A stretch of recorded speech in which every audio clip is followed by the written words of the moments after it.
నిన్న నువ్వు మా ఇంటికి వచ్చావు కదా, మా మమ్మీతో నువ్వు మాట్లాడావు కదా, మా మమ్మీకి నువ్వు చాలా చాలా నచ్చేసావంట. మా మమ్మీ నాతో చెప్పింది.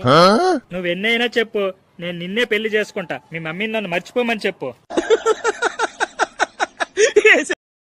మర్యాదగా చెప్తున్నా, నేను 10 అంకెలు లెక్క పెట్టేలోగా మాట్లాడలేదనుకో బట్టలు సర్దుకుని మా పుట్టింటికి వెళ్ళిపోతా.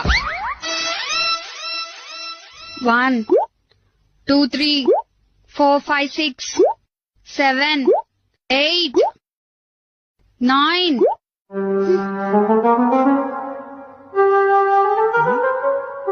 తొందరగా 10 కూడా లెక్కెత్తి బట్టలు సర్దుకుని పుట్టింటి పో. ఎందుకు మాట్లాడేశారు కదా.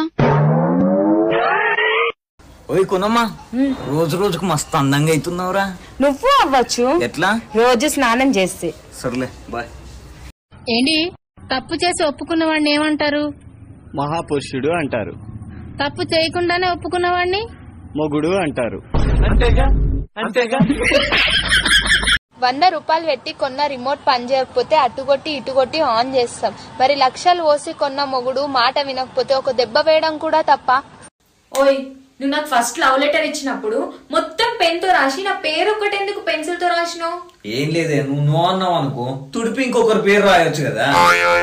ఏమన్నావు? ఇప్పుడు ఏమని ఏం లాభం లే. అక్క, ఈ ఎలక్షన్స్ ఎండాకాలంలోనే ఎందుకు పెడతారక్క? ఆ మాత్రం కూడా తెలీదా తమ్ముడు?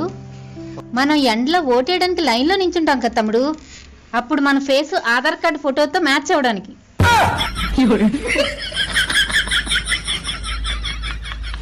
ఏంటి, తప్పు చేసి ఒప్పుకున్న వాడిని ఏమంటారు? మహాపురుషుడు అంటారు.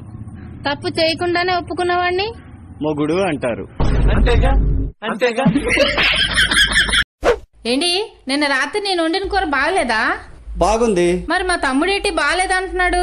పెళ్లి కాలేదు కదా, ఎక్కడ అలా మాట్లాడాలో తెలీదు.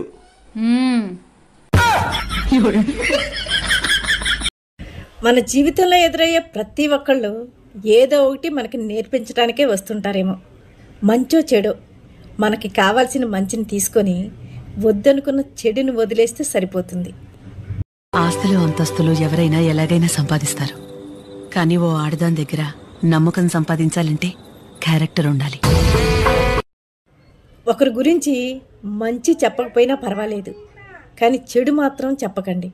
ఎందుకంటే టైంపాస్కి మీరు చెప్పే చెడు వల్ల కొన్ని జీవితాలు నాశనం అవుతాయి అనేది గుర్తుపెట్టుకోండి.